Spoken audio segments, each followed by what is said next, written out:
경남 진주경찰서가 아파트 방화 살인 사건의 범인 안인득을 구속하고 얼굴과 이름을 공개했습니다. 안 씨는 영장 실질 심사에서 10년 동안 불이익을 당해 화가 나서 범행을 저질렀다고 말했습니다. 합동 분향소에는 추모의 발길이 이어졌습니다.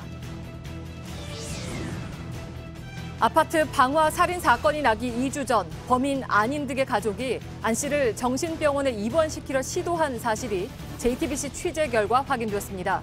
하지만 안 씨 본인의 동의가 필요하다는 규정 때문에 입원시킬 수 없었습니다. 김학의 의혹 수사단이 과거 청와대 민정수석실에서 수사에 외압을 넣었다는 의혹을 확인하기 위해서 대통령 기록관과 경찰청 수사국 등을 동시에 압수수색했습니다. 체포한 건설업자 윤중천 씨에 대해선 오늘 밤 늦게 구속영장을 청구할 걸로 보입니다. 성관계 영상을 몰래 촬영하고 유포한 혐의로 재판에 넘겨진 가수 정준영 씨가 특수 강간 혐의로 경찰 수사를 받고 있는 사실이 JTBC 취재 결과 확인됐습니다. 경찰은 정 씨를 비롯한 남성 4명이 의식을 잃은 여성 1명을 성폭행한 정황과 함께 관련 피해자 진술도 확보했습니다. 박근혜 전 대통령이 형 집행 정지를 신청한 어제에 이어 오늘 황교안 자유한국당 대표가 지난 정권 사람들을 감옥에 가두어 놓았다며 석방의 필요성을 다시 강조했습니다. 친박 홍문종 의원은 국정농단을 드러낸 결정적인 증거인 태블릿 PC가 허위라는 가짜뉴스까지 내놨습니다. 현지 시간 오늘 오후 1시 1분 대만 화롄현에서 규모 6.1의 강한 지진이 발생했습니다. 정확한 인명피해 규모는 아직 발표되지 않았습니다. 대전 유성구의 한 생태 하천입니다. 나무를 베어내 밑동만 덩그러니 남아있는데요. 지난해 물이 불어날 당시 나무들이 물 흐름에 방해가 된다고 해 베어냈다고 합니다. 개발이냐 보존이냐 나무를 둘러싼 갈등 현장을 잠시 후 밀착 카메라에서 전해드립니다.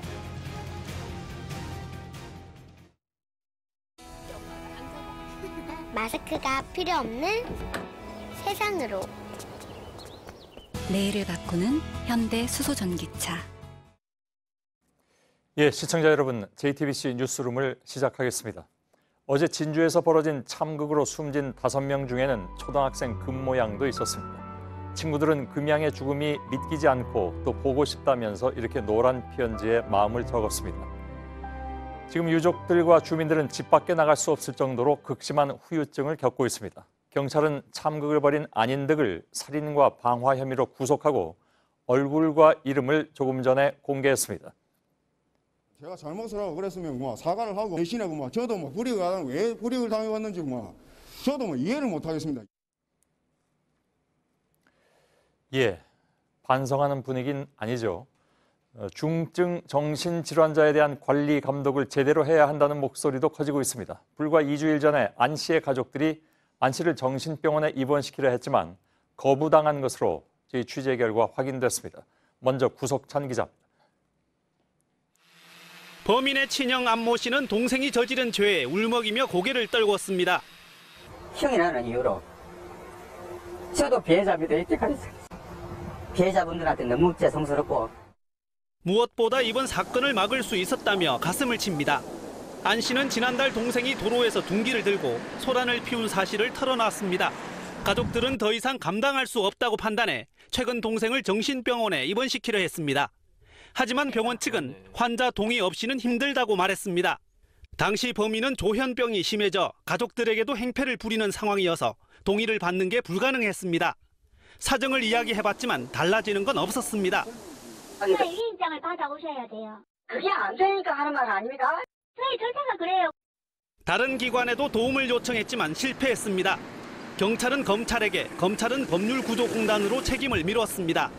사회복지사를 둔 자치단체 역시 아무런 조치가 없었습니다.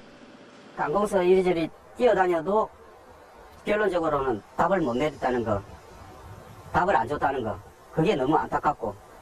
그러는 사이 2주가 지났고 동생의 병세는 더 나빠져 돌이킬 수 없는 지경에 이르렀습니다. 결국 이번 참극은 무심함이 부른 인재라는 목소리가 나옵니다. 그런데 범인은 이미 10년 전부터 스스로를 사회에서 격리시켰습니다. 그 기록을 취재진이 입수했습니다. 계속해서 이자연 기자가 전해드립니다. 범인 안인득이 사회에서 멀어지기 시작한 건 10년 전부터입니다. 이 과정이 2011년 11월 안 씨가 신청한 기초생활수급 관련 문서에 고스란히 나타났습니다. 안인득은 지역의 한 공장에서 일하다 허리와 팔을 다쳤습니다. 하지만 산업재해로 인정받지 못했습니다. 직장에서 나온 뒤 실직 상태에 빠졌고 집도 없이 차에서 생활하며 스스로 사회와 거리를 두기 시작한 겁니다. 2010년엔 흉기난동을 벌였습니다. 징역 2년, 집행유예 3년이 선고받았고 보호관찰소에서 관리를 받았습니다. 안 씨는 집행유예자인 것이 알려지기를 꺼려하며 비밀 유지를 당부했다는 내용도 남아 있습니다. 결국 당시 정신적 충격으로 진주의 한 정신병원에서 9개월간 치료를 받았습니다. 이때 편집성 정신분열증, 즉 조현병 진단을 받습니다. 보니까 정신분열증이 이제 옛날에 신청했던 기록이 있는데 무엇보다도 일할 수 있는 능력이 없는 상태여서 사회 복귀도 힘들어졌습니다. 당시 안 씨의 근로능력 평가 점수는 22점으로 근로능력 없음에 해당합니다. 사회부 적응이 도드라졌던 만큼 이후 이상행동에 대비해야 했습니다. 하지만 이 같은 서류는 지역 정신건강복지센터나 지자체 복지 담당 부서에는 전혀 전달되지 않았습니다. JTBC 이자연입니다. 희생자들 중에는 할머니와 손녀딸이 숨지고 아이 엄마는 중상을 당한 가족도 있었습니다. 아이의 아빠는 화재 소식에 이웃집 문을 두드리면서 대피를 도왔는데 그 사이에 정작 자신의 가족은 지키지 못했다면서 눈물을 흘렸습니다.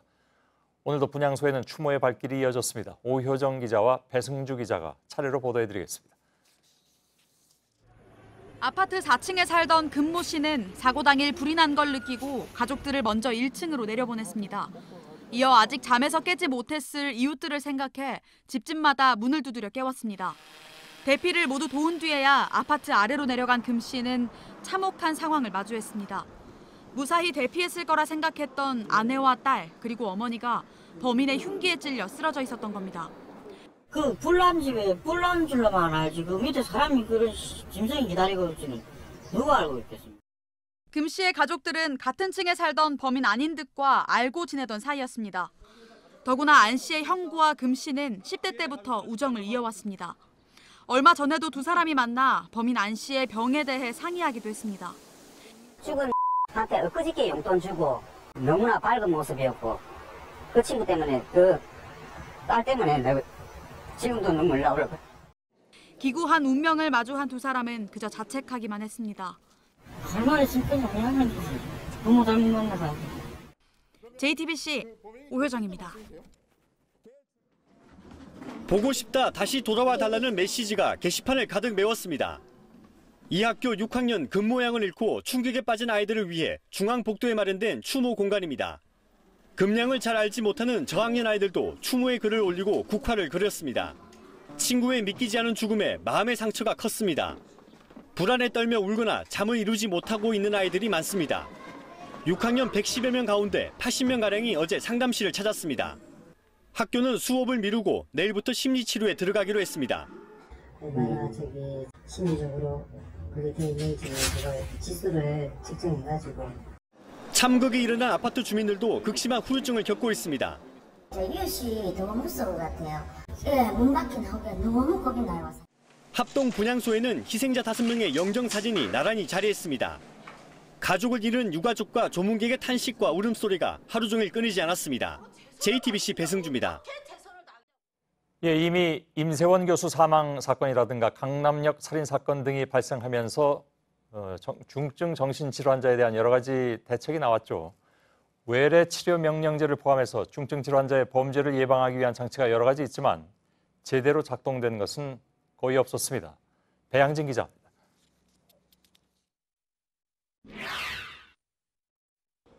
안인득은 2015년 정신병원에 입원했습니다.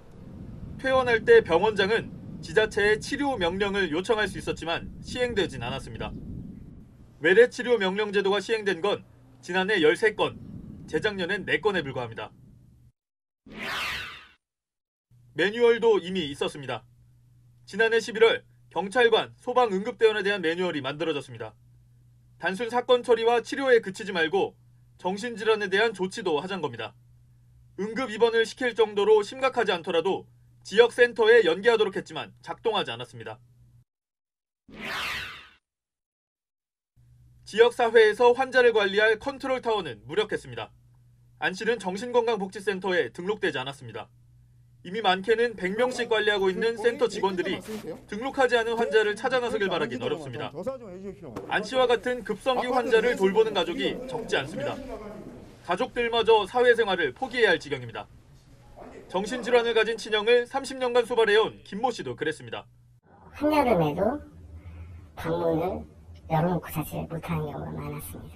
그러니까 생명의 위협감을 항상 가지고 사는 것이 이 환자 가족들의 운명입니다. 예방제도가 유명무실하다 보니 결국 증세가 나빠질 때 위험은 가족이 떠안게 됩니다. 임의로 약을 중단하는 경우가 많고 협조적이지 않을 때 상당히 불안하지 않겠습니까? 입원을 줄이기 위해서라도 이 같은 제도가 제대로 운영돼야 한다는 지적입니다. 당사자가 동의하지 않으면 그 어떤 방법으로도 그런 서비스에 등록하고 이용할 수가 없습니다. JTBC 배양진입니다. 사건이 벌어진 아파트는 LH가 관리하는 공공임대주택입니다. 평소에 안인 득의 위협적인 행동에 주민들은 LH 본사에도 민원을 넣었지만 아무런 조치가 없었습니다. 문제를 일으킨 입주민을 제재할 수 있는 수단은 없고 오히려 피해를 당한 사람이 집을 옮겨야 하는 현행 법의 허점 때문입니다. 이현 기자입니다. 오늘 청와대 게시판에 올라온 국민청원입니다. 주민에게 해를 끼친 임대아파트 입주자를 내보낼 수 있는 방법을 마련해달라는 내용입니다.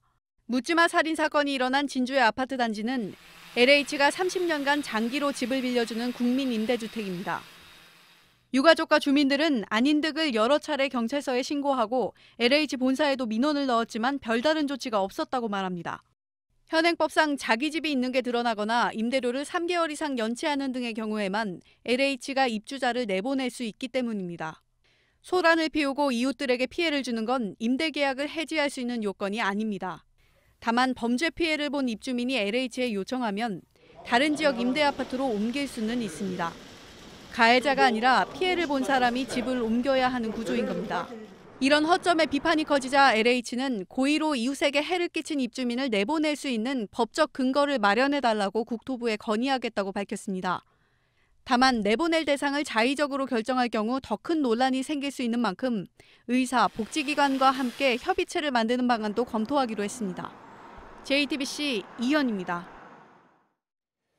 김학의 의혹 수사단이 오늘 대통령 기록관과 경찰청 정보국 그리고 서초경찰서를 동시다발적으로 압수수색했습니다. 과거에 김 전 차관을 수사했을 때 청와대가 방해를 했는지 본격적으로 확인해 나선 것입니다. 어제 체포한 건설업자 윤중천 씨에 대해서는 수사단이 오늘 밤 늦게 구속영장을 청구할 것으로 보입니다. 송우영 기자의 보도입니다.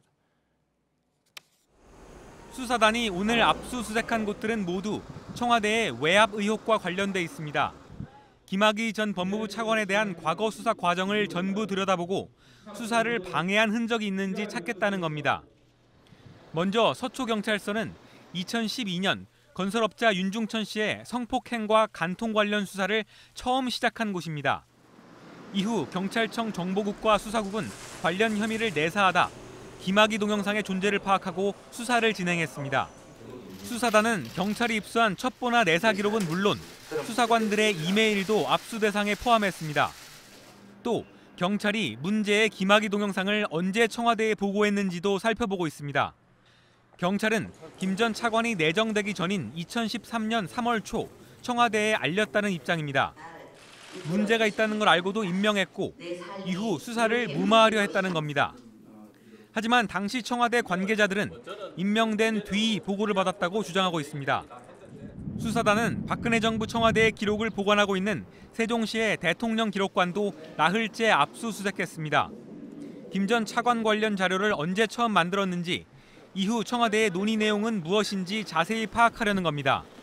당시 경찰 수사지휘부에 대해 좌천성 인사를 언급한 기록이 있는지도 조사 대상입니다. JTBC 송우영입니다. 오늘 압수수색한 곳 중에는 특히 대통령 기록관이 들어가 있는데 벌써 나흘째 여길 수색을 하고 있어서 주목을 받고 있습니다. 이곳을 정조준한 이유가 있다고 하는군요. 서울 동부지검 취재기자를 연결하겠습니다. 김민관 기자가 나가 있습니다. 자, 대통령 기록관 압수수색이 중요한 이유가 뭔가요? 네, 2013년 3월 당시 청와대 민정수석실 그리고 경찰 관계자들의 말이 완전히 엇갈리는 상황인데요. 바로 김학의 동영상 그리고 내사 상황을 언제 보고했는지가 쟁점입니다. 수사단은 대통령 기록관이 보관되고 있는 민정수석실 보고 문건 그리고 청와대 보고라인의 정보 보고 문건에 주목을 하고 있습니다. 예, 경찰청 수사국과 정보국도 함께 압수수색을 했는데 앞서 조사를 받은 이세민 전 수사기획관의 업무 일지가 역할을 했다면서요? 네, 그렇습니다. 이세민 전 수사기획관은 곽상도 전 민정수석 그리고 이중희 전 민정비서관의 외압 혐의와 관련해 첫 번째 조사를 받은 경찰 고위직입니다. 이전 기획관은 이 수사를 마치고 업무 일지를 검찰에 제출했다 이렇게 밝혔는데요. 이 일지 안에는 당시 수사 착수 상황을 전후해 이 당시 보고 내용들이 자세히 적힌 것으로 전해졌습니다. 수사단 역시 이 업무 일지를 참고해 압수수색과 참고인 조사에 나선 것으로 전해진 만큼 이 업무 일지가 이번 수사의 스모킹건이 될지 관심이 모아지고 있습니다. 예. 그리고 어제 체포한 건설업자 윤중천 씨, 이 수사에도 진전이 있다고요? 예, 수사단은 어제 오늘 윤 씨에 대한 조사를 이어가고 있는데요. 2시간 전인 오후 6시 반쯤 수사가 마무리됐다고 합니다. 체포영장에 담았던 사교 알선수재 그리고 공갈 혐의에 대한 개략적인 조사를 필요한 만큼 한 것으로 전해졌습니다. 예, 윤 씨에 대해서는 오늘 밤에 구속영장을 청구한다는 방침이죠? 네, 그렇습니다. 앞서 말씀드린 대로 조사를 마무리한 수사단은 현재 구속영장 청구서를 정리하고 있는데요. 범죄 혐의가 많고 수십 장에 달하는 만큼 오늘 밤 10시를 전후해 법원에 낼 것으로 보입니다. 예, 지금까지 자신의 혐의에 대해서 윤 씨의 입장이 나온 적이 없었는데 새로 확인된 것들이 있다면서요? 네, 저희 취재진이 확인한 결과 윤 씨는 자신의 혐의에 대해 사실상 진술 거부권을 행사하고 있다고 합니다. 윤 씨에겐 사기 등 3가지 혐의에 대해 5가지 범죄 사실이 체포 단계에 적용이 됐는데요. 이 가운데 자신이 공동대표로 있던 건설사에서 사기로 금품을 받았다는 혐의 외에는 진술을 거부하고 있는 것으로 전해졌습니다. 또한 전체적으로도 모든 혐의를 부인하고 있다고 합니다. 예. 그 이유는 수사단의 수사를 믿을 수가 없어 법원에서 쟁점을 다퉈보겠다는 입장이고 또한 2013년에 마무리돼서 할 수사가 지금까지 이어지고 있는 것에 대해서 상당한 불만을 표하고 있다고 합니다. 예, 알겠습니다. 동부지검에 나가 있는 김민관 기자였습니다. 북한이 미국 측에 대화 창구를 폼페이오 국무장관에서 다른 사람으로 바꿔달라고 요구했습니다. 앞서 JTBC는 하노이 북미 회담에서 회담 결렬 카드를 적극적으로 제안한 사람이 바로 폼페이오 장관이었다고 전해드린 바가 있습니다. 다만 여전히 대화 의지는 보이고 있어서 미국과의 신경전 정도로 보는 쪽도 있습니다. 박현주 기자입니다. 북한 외무성은 앞으로 미국과의 대화가 재개되는 경우 폼페이오가 아닌 보다 원만하고 원숙한 인물이 대화 상대로 나서기 바란다고 요구했습니다. 하노이 회담의 교훈에 비춰보면 일이 될 만하다가도 폼페이오만 끼어들면 일이 꼬인다는 겁니다. 앞서 JTBC는 외교 소식통을 인용해 하노이 회담 결렬은 폼페이오 장관이 제안한 것으로 존 볼턴 국가안보보좌관보다 더 적극적인 역할을 했다고 보도했습니다. 북한이 이에 대한 불쾌감을 공식적으로 미국에 밝힌 겁니다. 외무성 미국 담당 국장이 조선중앙통신 기자와 문답하는 형식을 통해서입니다.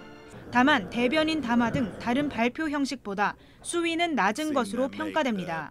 또 김정은 위원장과 트럼프 대통령 사이의 개인적 관계는 여전히 좋다고 덧붙였습니다. 견제구는 던졌지만 북미 대화의 판은 깨지 않겠다는 뜻으로 해석됩니다. 이런 가운데 김 위원장은 지난 16일 공군 부대를 찾은 데 이어 어제는 신형 전술 유도 무기의 사격 시험을 참관했습니다. 김 위원장은 마음만 먹으면 못 만들어내는 무기가 없다고 말했습니다. 김 위원장의 군사 행보는 북한 내부 단속용이라는 분석이 우세합니다. 북미 정상회담이 결렬된 뒤 2개월 만에 다시 북미 협상에 나서는 상황에서 군부 등의 동요를 차단하려는 것으로 보입니다. JTBC 박현주입니다. 자유한국당은 어제에 이어서 오늘도 박근혜 전 대통령 석방을 촉구하고 나섰습니다. 황교안 대표 등 지도부와 친박계가 전면에 나섰죠. 문제는 이치에 맞지 않는 주장이나 가짜뉴스까지 동원하고 있다는 점입니다. 홍문정 의원은 태블릿 PC가 허위로 밝혀졌다는 캐캐묵은 가짜뉴스까지 꺼내들었습니다. 정정문 기자의 보도입니다. 자유한국당 지도부는 박근혜 전 대통령이 가혹한 처벌을 받고 있다고 주장했습니다. 어제 법원의 보석 결정으로 풀려난 김경수 경남지사와 비교하면서입니다. 친문 무죄, 반문 유죄라는 새 구호도 들고 나왔습니다. 지난 정권 사람들은 아무리 고령에 질병이 있어도 감옥에 가둬놓았습니다. 살아있는 권력에게는 어떻게 이렇게 너그러울 수가 있습니까? 나경원 원내대표 역시 공정하게 따져봐야 한다고 주장했습니다. 국가 발전과 국민 통합의 시각에서 이번 신청의 건을 합리적으로 심의해 줄 것을 요청합니다. 친박계 홍문종 의원은 한 발 더 나아가 박 전 대통령은 아무 죄가 없다고 주장했습니다. 대통령이 무슨 죄를 졌냐. 단양 뭐 그렇게 말씀하시는 분들이 많이 계시기 때문에. 박 전 대통령 파면과 처벌의 시발점이었던 태블릿 PC가 조작됐다는 허위 주장도 다시 꺼내들었습니다. 태블릿 PC에 대한 법적인 판단은 제가 알기로는 끝난 걸로 아는데. 아니 뭐 그걸 법적인 판단이 아직 끝나지 않았다고 보고요. 법원은 지난해 태블릿 PC 조작서를 유포한 변희재 씨에게 유죄를 선고하면서 태블릿 PC 조작서를 허위 사실로 적시했습니다. JTBC 정종문입니다. 박근혜 전 대통령을 풀어줘야 한다는 주장이 이번에 처음 나온 것은 아니죠. 그런데 그 방법으로 사면이 아니라 형 집행정지를 꺼냈습니다. 여기에는 여러 가지 계산이 담겨 있는 것으로 보입니다. 서복현 기자입니다. 친박으로 분류되는 자유한국당 김진태 의원은 박근혜 전 대통령의 석방을 주장하면서도 사면엔 부정적입니다.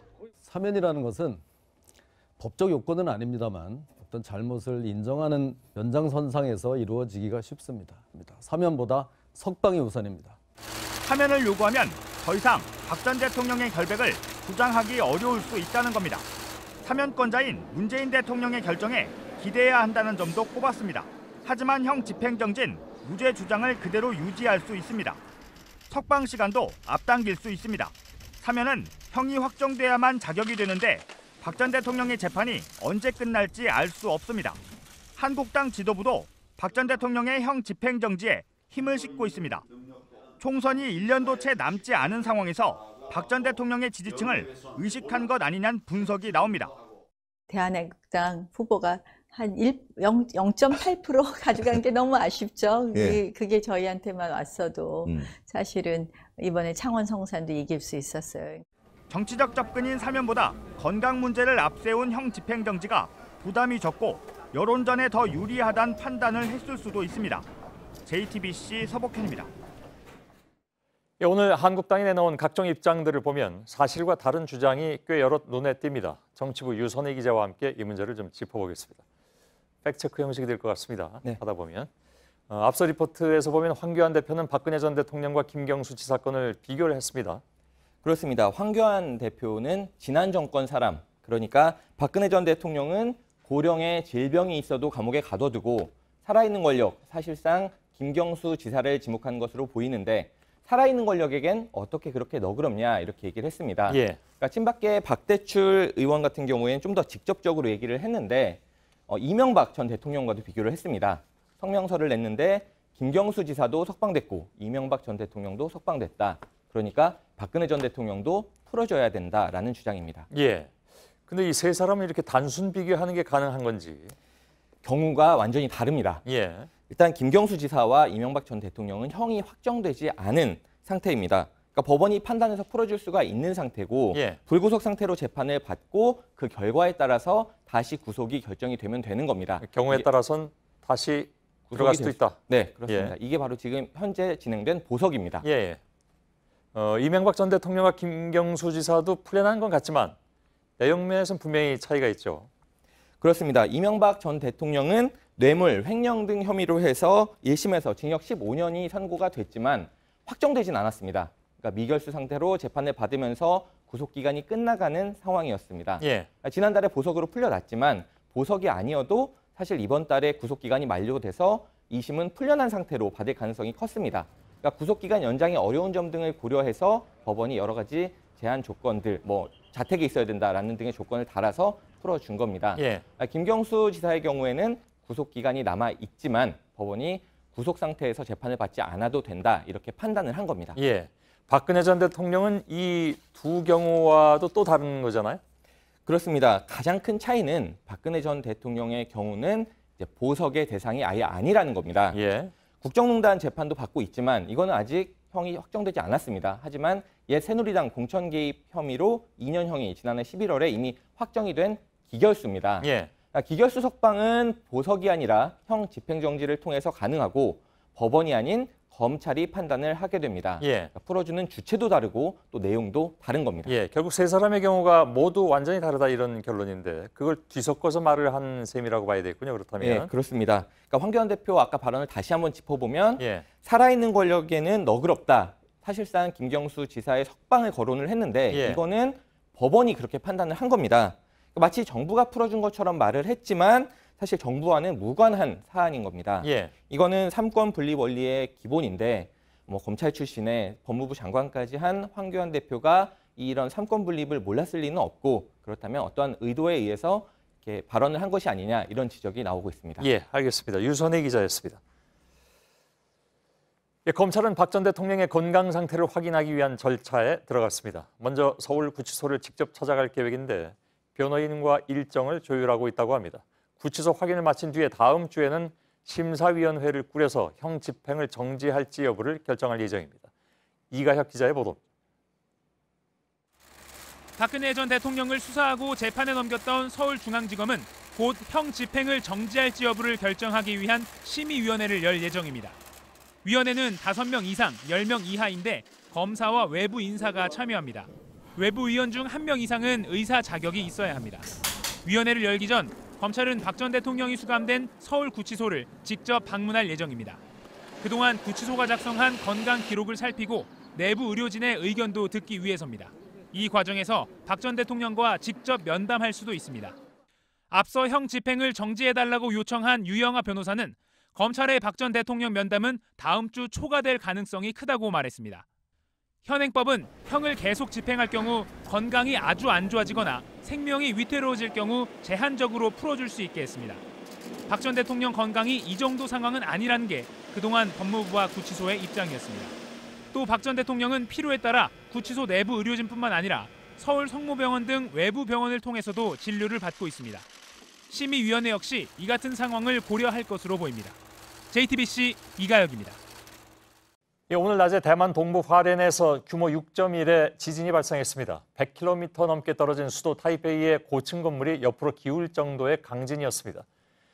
이 지진은 대만 전역에서 진동이 감지됐다고 합니다. 지하철 운행이 중단되는 등 도심 피해도 속출했습니다. 이 화롄은 우리 관광객도 많이 찾는 유명 관광지입니다. 어환희 기자. 표지판과 진열된 옷가지들이 통째로 흔들립니다. 천장에 달린 사무실 전등도 위태롭게 움직입니다. 장제스를 기리는 중정기념관에서 열병식을 지켜보던 관람객들은 진동을 느끼고 우르르 빠져나갑니다. 현지 시간 18일 오후 1시쯤 대만 화롄현 서북쪽 8km 지점에서 규모 6.1의 지진이 발생했습니다. 진원의 깊이는 19km입니다. 건물이 되게 많이 진짜 크게 흔들릴 정도였어요. 앞뒤로 막 이렇게 흔드는 그런 느낌? 약하게 느꼈어요. 물결이 아주 조금 있는 정도. 가정집과 상가의 유리창이 깨지고 물건이 쏟아졌습니다. 도로 한복판 아스팔트 길이 깨졌고 고층 건물들은 균열이 생겼습니다. 타이베이의 한 빌딩은 옆 건물로 기울어져 긴급 대피가 이루어졌습니다. 도심 지하철과 일부 고속철도 운행도 중단됐습니다. 이번 지진은 푸젠성, 저장성 등 바다 건너편 중국 본토에서도 진동이 느껴졌다고 중화권 매체는 보도했습니다. 대만 기상국은 수일 내에 규모 4에서 5 수준의 여진이 올 수 있다고 밝혔습니다. JTBC 어환입니다. 예, 강한 진동을 느낀 시민들은 황급히 건물에서 뛰쳐나왔습니다. 화롄에서는 1년여 전에 규모 6.0의 강진으로 300명 가까운 사람이 숨지거나 다친 악몽이 있습니다. 성문규 기자입니다. 학교 운동장에 학생들이 가득합니다. 건물에서 줄지어 나옵니다. 점심 무렵 발생한 강진에 도심에도 놀란 사람들이 쏟아져 나왔습니다. 높은 건물의 외장 벽돌이 떨어지고 건물이 기우는 등 위급한 상황이 이어졌습니다. 这一栋的7楼81号的7楼之一，没有死伤，没有死伤，员工都下来在公园集合这边。 대만 곳곳에서 엘리베이터가 중간에 멈춰 갇혔던 시민들이 구조되는 일도 잇따랐습니다.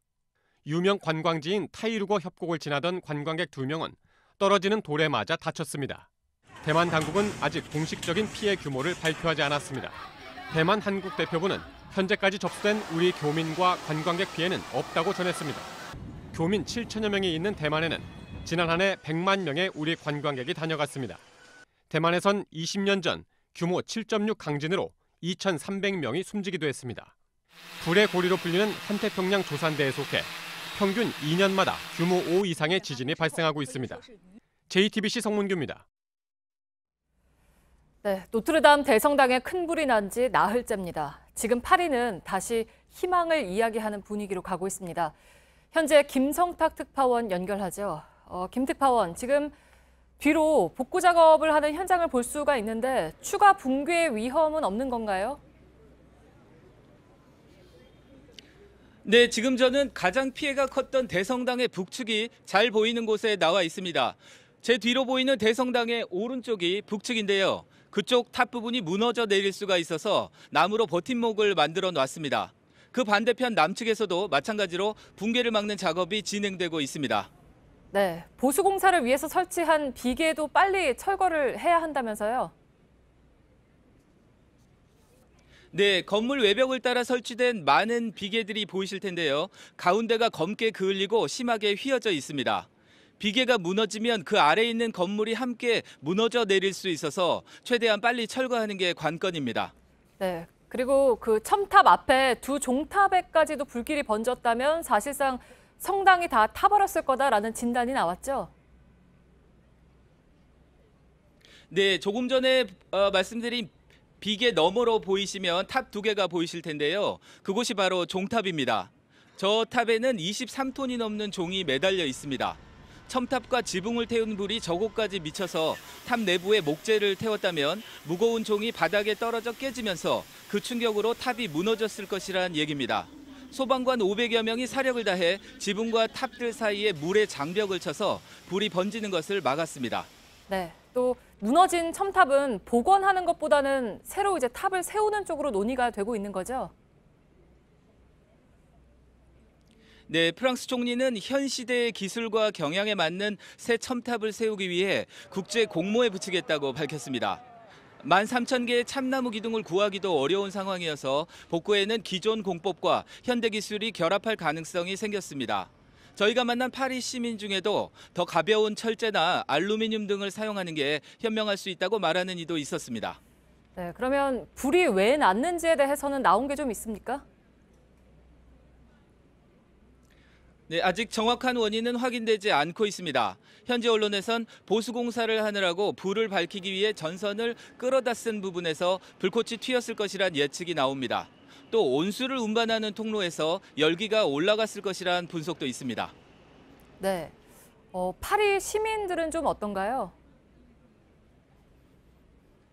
네, 저희가 시민들 얘기를 들어봤는데요. 노트르담 대성당이 있는 바로 이 섬이 파리라는 도시가 생겨난 장소입니다. 그래서 자신들의 영혼이 불탔다며 충격을 받았다는 이들이 많았습니다. 하지만 이제는 많은 시민들이 미래와 희망을 얘기했습니다. 잠시 들어보시겠습니다. Tous les catholiques, la résurrection, donc l'Église sera aussi un jour reconstruite et donc ce sera la résurrection de cette magnifique église. Oui, c'est une partie de la France, donc c'est important. 네, 김성탁 특파원이 전해드렸습니다. 1조 원과 3억 원, 3,000배가 넘는 차이입니다. 기부금이 이어지는 노트르담 대성당과 지난해 참상을 겪은 브라질의 국립박물관을 복원하기 위한 모금의 규모입니다. 이 브라질의 한 부자가 대성당 복원에 255억 원을 기부한 게 알려지자 브라질 네티즌들 사이에서 논란이 일기도 했습니다. 황예린 기자입니다. 지난해 9월 200년 역사를 자랑하는 브라질의 리우 국립박물관에 불이 났습니다. 남미 최대 자연사 박물관으로 꼽히는데 유물 2천만 점 가운데 90%가 타버렸습니다. 브라질 정부가 추산한 복원 비용은 우리 돈으로 최소 290억 원입니다.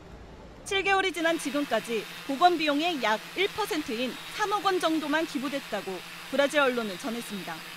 불이 난 지 이틀 동안 노트르담 대성당을 위해 프랑스 안팎에서 1조 원이 넘는 기부금이 몰린 것과 비교됩니다. 브라질의 한 자산가가 대성당 복원에 약 255억 원을 기부했다는 사실이 브라질 네티즌 사이에서 논란을 일으켰습니다. 브라질 기업가 부자들이 박물관 재건에 내놓은 액수는 3천만 원에 불과했기 때문입니다. 모금액 3억 원 가운데 90%는 그나마 영국과 독일 등 해외로부터 왔습니다. 일부 브라질 네티즌은 기부금의 큰 폭에 세금 감면을 주는 유럽처럼 제도 개선을 해야 한다는 주장도 내놨습니다. 프랑스 안에선 오히려 세금 감면 혜택을 염두에 둔 대기업의 통큰 기부가 국세 낭비로 이어졌다는 비판이 제기됩니다. JTBC 황예린입니다. 예수가 십자가에 못 박히기 전에 법정으로 가기 위해 올랐던 것으로 알려진 계단이 로마의 스칼라 상타, 성스러운 계단입니다. 많은 순례객들이 찾는 성지입니다. 그동안에 나무 덮개가 덮여 있어서 원형을 못 봤는데 300년 만에 본 모습을 드러냈습니다. 이지은 기자입니다. 순례객들이 계단에 입을 맞추며 무릎과 손을 짚고 올라갑니다. 28개 계단을 오르는 동안 예수의 고통을 묵상합니다. 예수가 로마 제국의 유대 총독이던 빌라도로부터 십자가형을 선고받기 위해 올라간 것으로 전해지는 성스러운 계단입니다. 로이터 통신은 6년간의 복원 작업 끝에 성스러운 계단의 원래 모습인 순백의 대리석이 일반에 공개됐다고 보도했습니다. 1723년 교황 인도켄티우스 13세가 계단이 닳는 것을 막기 위해 나무 덮개를 씌워놨습니다. 이후 대리석 계단은 300여 년간 목재 속에 그 실제 모양을 감췄습니다. Dove i piedi dei pellegrini passando li avevano letteralmente scavati, alcuni sono consumati totalmente. 성스러운 계단은 앞으로 한 달 정도만 더 공개됩니다. 성령 강림절 6월 9일 이후엔 계단 보호를 위해 다시 나무 덮개로 씌울 예정입니다. JTBC 이지은입니다. 이미선 헌법재판관 후보자에 대한 인사청문 보고서 채택 시한이 오늘까지인데 국회는 결국 채택하지 않았습니다. 그 사이에 이 후보자에 대한 여론조사 결과는 부정이 절대적이었다가 며칠 사이에 찬반이 팽팽한 것으로 나왔습니다. 해외 순방 중인 문 대통령은 내일쯤 전자결제를 통해서 제거한 뒤에 이미선 후보자를 곧바로 임명할 것으로 보입니다. 김나한 기자입니다. 지난주 금요일 조사된 이미선 헌법재판관 후보자에 대한 여론조사 결과는 긍정평가가 약 29%, 부정평가가 약 55%였습니다. 부정 여론이 2배 가까이 높았습니다. 하지만 5일이 지난 어제 조사된 여론조사에선 이 후보자 임명에 찬성한다는 여론이 43.3%, 반대 여론이 44.2%로 나왔습니다. 찬성 여론이 15%포인트나 올랐습니다. 여당은 주말을 지나면 여론조사가 좋게 나올 거란 말을 하기도 했습니다. 노동법 관계자들이라든가 이런 쪽 사람들이 비교적 호의적인 맞으면 논평을 하거나 좀 더 좋게 나올 거라고 좀 예상을 하고요. 정의당이 이미선 후보자를 부적격하다고 평가했다가 지난 15일 적격으로 평가를 번복하며 이른바 정의당 데스노트에서 이름을 뺀 것이 여론에 영향을 미쳤다는 분석도 나옵니다. 이런 가운데 국회 법사위는 야당 의원만 참석한 전체회의를 열어 문영배 후보자의 인사청문 경과보고서만 상정했습니다. 하지만 여당 의원들이 모두 불참해 이마저도 의결 정족수 부족으로 채택되지 못했습니다. 청와대는 오늘까지 청문보고서가 도착하지 않더라도 문 대통령이 내일 두 후보자를 임명할 가능성이 있다고 밝혔습니다. 중앙아시아 3개국을 순방 중이지만 현지에서 전자결제 방식으로 임명안을 제거할 수 있습니다. 이 경우 공무원 임용령에 따라 내일 제거가 이뤄지는 시간과 관계없이 두 후보자의 임기는 내일 새벽 0시에 시작됩니다. JTBC 김나한입니다. 보석으로 어제 석방된 김경수 경남지사가 오늘 업무에 복귀했습니다. 김 지사는 위기는 새로운 기회라면서 도정과 재판에 모두 최선을 다하겠다고 말했습니다. 한국당은 친문 무죄, 반문 유죄라면서 이틀째 보석 결정을 비판했습니다. 이희정 기자입니다. 법정 구속된 이후 78일 만에 출근길. 경남도청으로 돌아온 김경수 지사는 곧바로 업무를 시작했습니다. 경남도민들께 그동안 도정 공백을 초래한 데 대해서 송구하고 죄송하다는 말씀을 다시 한번 드립니다. 다시 시작하는 기분으로 경남도정을 하나하나 챙겨나가겠다는 말씀을 드립니다. 출근 직후 현안을 보고받고 간부회의를 주재한 자리에서 위기를 기회로 만들겠다고 말했습니다. 위험과 기회가 공존하는 것이 위기인데 경남에 지금 여러 가지 어려운 상황들이 그런 점에서 저는 우리가 기회로 만들어가야 되는 그런 위기가 아닌가 싶습니다. 오후엔 진주 흉기난동 피해자 합동 분향소를 찾아 조문했고 내일은 본회의에 참석할 예정입니다. 야권은 김 지사의 보석 석방 결정에 비판 수위를 높였습니다. 자유한국당은 친문무죄, 반문유죄라며 드루킹 재특검까지 요구했고 바른미래당도 사법 포기 선언이라고 반발했습니다. 불구속 상태에서 경남 창원과 서울을 오가며 재판을 받게 될 김 지사는 당분간 도정에 집중하며 향후 항소심 재판에 대비할 것으로 보입니다. JTBC 이희정입니다. 바른미래당이 오늘 의원총회에서 공개적으로 충돌했습니다. 손학규 대표의 사퇴를 요구하는 연판장이 등장한 등 내부 갈등이 심각한 상태였죠. 바른정당과 국민의당 출신들이 거의 모든 사안에서 언성을 높이면서 서로를 비난하는 상황이 내내 이어졌습니다. 이 의원총회는 시작 전부터도 이현주 의원의 문합 실랑이로 난항을 예고하기도 했습니다. 허진 기자입니다. 손학규 대표를 향해 찌질하다고 발언해 당원권이 정지된 이현주 의원이 입장을 해야 하자 바른미래당 당직자들이 막아섭니다. 이현주는 당원권 정지 결정도 했으면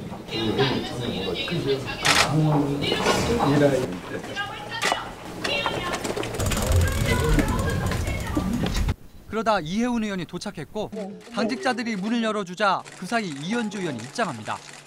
혼란 속에 문을 연 의원총회는 시작하자마자 회의 공개 여부를 놓고 충돌했습니다. 아니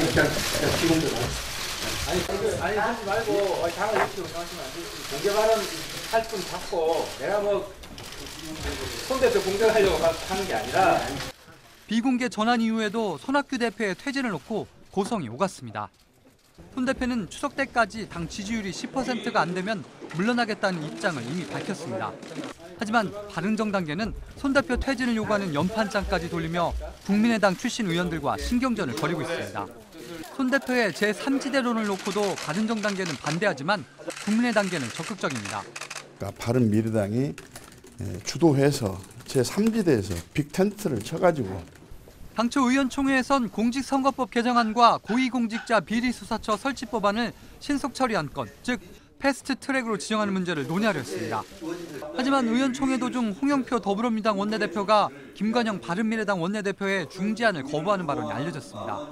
말로 한 사람은 합의됐다 그러고 한 사람은 합의한 적이 없다 그러고 이런 상태에서 바른미래당이 바보같이 이런 요청을 하고 있다는 건 이거는. 결국 의원총회는 갈등만 또렷하게 드러낸 채 결론 없이 끝났습니다. JTBC 허진입니다. 캐나다에 외유성 연수를 가서 추태까지 부린 경북 예천군 의회 의원 2명이 제명을 당했었죠. 근데 제명당한 전 의원 2명이 억울하다면서 제명 취소 소송과 효력 정지 신청을 냈습니다. 오늘 첫 심리가 열렸는데 국민들은 뒤통수를 맞았다면서 분노했습니다. 윤두열 기자입니다. 박종철, 권도식 전 경북 예천군 의원은 제명을 취소해달라는 소송과 함께 효력정지 가처분 신청을 냈습니다. 법원 판결이 날 때까지 못 기다리겠고 당장 의원직을 되찾고 싶다는 얘기입니다. 오늘 열린 첫 심리에 두 사람은 나타나지 않았습니다. 대리인을 통해 억울하다는 입장만 전했습니다. 군의회 측은 밖에 붙어있던 대형 현수막과 안쪽에 붙인 군민들의 메시지를 모두 치워버렸습니다. 의회 모습은 말끔해졌지만 지금까지 사실상 개점 휴업 상태가 이어져 왔습니다. 내일 임시회를 여는데 제명을 결정한 이후 처음 여는 겁니다. 하지만 의원들은 한 달에 270만 원가량의 세비를 꼬박꼬박 받아갔습니다. 국민들은 무능함을 넘어 뻔뻔한 의회라고 비난합니다. 선거 1년이 지나는 7월이 되면 주민 소환을 할 수 있는데 의원 전원에게 책임을 묻겠다는 입장입니다. 국민과 국민에게 실망을 시켜놓고 무책임하고 참 염치가 없다 이렇게 생각합니다. 앞에서는 사과해놓고 뒤에서는 억울하다며 소송을 하는 의원들을 향해 비난이 쏟아지고 있습니다. 군의회 홈페이지에도 부끄러운 줄 알아라는 취지의 글이 잇따라 올라오고 있습니다. JTBC 윤두열입니다. 다음 주에 미국에서 출시하는 삼성전자의 폴더블 스마트폰이 불량이라는 논란이 일고 있습니다. 미국 언론이 먼저 써보는 과정에서 화면이 꺼지는 결함이 나왔다는 겁니다. 삼성전자 측은 화면 보호막을 강제로 제거해서 생긴 문제라고 했는데 오늘 삼성전자 주가는 3% 넘게 떨어졌습니다. 박영우 기자입니다. 폴더블 스마트폰 화면 일부가 까맣게 변했습니다. 화면 절반은 아무것도 보이지 않습니다. 부품 일부도 깨졌습니다. 미국 블룸버그 통신 기자가 트위터에 올린 사진입니다. 미국 CNBC 기자는 폴더블 스마트폰 화면에 검은색 줄이 가고 제대로 작동하지 않는 영상을 올렸습니다. 모두 삼성전자의 첫 폴더블 스마트폰 갤럭시 폴드입니다. 오는 26일 미국 출시를 앞두고 일부 언론과 인기 유튜버들에게 제품을 미리 줬는데 이렇게 고장이 났다는 겁니다. 미국 언론은 삼성전자가 판매를 연기하고 불량 원인부터 찾아야 한다고 보도했습니다. 하지만 삼성전자는 예정대로 미국 시장엔 다음 주에, 한국 시장엔 다음 달 중순에 출시하겠다고 밝혔습니다. 제품 완성도에는 이상이 없다는 겁니다. 갤럭시 폴드 디스플레이는 화면 보호막 자체가 부품인데 사용자가 이 보호막을 강제로 제거했기 때문에 이런 문제가 생겼다는 입장입니다. 삼성전자는 문제가 생긴 제품을 회수해 구체적인 고장 원인을 밝히겠다고 했습니다. JTBC 박여우입니다. 마트에서 우리 회사 제품을 사고 인증 사진을 올리는 사내 캠페인을 CJ제일제당이 벌였습니다. 특정 제품의 판매 순위를 올리자면서 직원들에게 자비로 사라고 독려한 겁니다. 회사는 물론 강요하지 않았다고 했지만 직원들 입장에선 그렇지가 않죠. 전다빈 기자입니다. CJ제일제당 직원 A씨는 석 달에 한 번꼴로 회사 제품을 산 뒤 사진을 찍어 사내 게시판에 올립니다. 우리 제품 1등 만들기 캠페인에 참여했다는 인증을 남기기 위해서입니다. 신제품이 나오거나 특정 제품이 잘 안 팔릴 때 벌어지는 사내 행사입니다. 참여했다는 인정을 받으려면 회사가 지정한 상품을 사야 합니다. 또 임직원 할인 사이트가 아닌 대형마트에서 구매했다는 영수증도 첨부해야 합니다. 마트에서 집계되는 판매 순위를 끌어올리기 위해서입니다. 문제는 명칭은 사내 이벤트지만 참여 압박을 느끼는 직원들이 많다는 겁니다.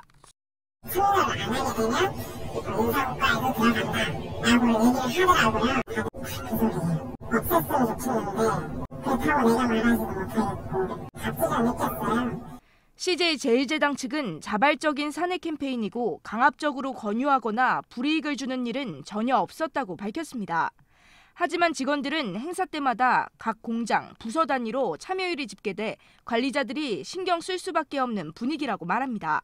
지난해 말 행사 때는 14개 사업장 중 9곳, 올 3월에는 절반인 7곳이 구매율 100%를 넘었습니다. JTBC 전다빈입니다. 중국의 한 노동자가 불량 안전모를 고발했습니다. 노동자들이 쓰는 것과 간부들이 쓰는 안전모의 품질을 비교한 동영상을 소셜미디어에 올렸습니다. 이한주 기자가 보여드립니다. 한 남성이 안전모를 서로 부딪힙니다. 노란색은 일반 노동자용, 빨간색은 간부용입니다. 빨간색 안전모는 멀쩡하지만 노란색은 박 깨지듯 산산조각이 납니다. 농촌 출신 노동자인 농민공 더우 씨가 올린 영상입니다. 관영신화통신은 도매시장에서 노란 안전모가 5위안, 우리 돈 850원 아래로 팔린다고 보도했습니다. 공사장 관계자는 이윤을 남기려면 공구나 보호장구를 불량으로 충당해 원가를 절감한다고 실토했습니다. 무허가 업체에서 위조한 안전검증 딱지를 붙인 불량 안전모를 대량 사들이는 방식입니다. 박살난 안전모에 중국 네티즌들은 어떻게 사람 안전에 등급이 있을 수 있느냐며 폭발했습니다. 중국 정부가 경고에 나서면서 불량 안전모는 교체됐다고 중국 언론은 보도했습니다. 220만 번 넘는 조회수를 보이던 안전모 실험 영상은 돌연 삭제됐습니다. JTBC 이한주입니다. 클럽 버닝썬에 이어 강남의 다른 유흥업소에서도 미성년자 출입 사건을 무마하려고 경찰에 로비를 한 정황이 포착됐습니다. 경찰은 이 업소에서 돈을 받은 혐의로 현직 경찰관 2명을 입건하고 대기 발령냈습니다. 연루된 경찰관 가운데 1명은 버닝썬 사건을 조사하고 있었습니다. 신아람 기자입니다. 서울 강남의 호텔 지하에 있는 유흥업소입니다. 이곳은 2017년 12월 미성년자에게 술을 팔았다가 경찰에 걸렸습니다. 미성년자 건이 적발된 적이 있었다고 해서 예, 이번에 알았죠. 그쪽에 감추고 있다가 이쪽 인천이라고 계약이 끝나면서 하지만 당시 강남경찰서는 재판에 넘기지 말아달라는 의견을 따라 사건을 검찰에 넘겼습니다. 경찰 조사 결과 당시 수사 담당자를 비롯해 경찰관 2명이 업소에서 돈을 받은 정황이 포착됐습니다. JTBC 취재 결과 업소 측은 브로커까지 동원한 것으로 파악됐습니다. 경찰은 브로커 A씨에게 로비 명목으로 금품을 건넸다는 업소 관계자의 진술을 확보했다고 합니다. 경찰은 브로커 A씨가 업소 실소유주 지시와 함께 3천만 원가량을 받은 뒤 이들 경찰관에게 현금 수백만 원씩을 건넨 것으로 보고 있습니다.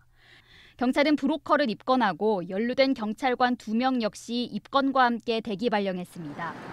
이 중 한 명은 업무에서 빠지기 직전까지 클럽 버닝썬과 경찰의 유착 의혹 사건을 수사하고 있었습니다.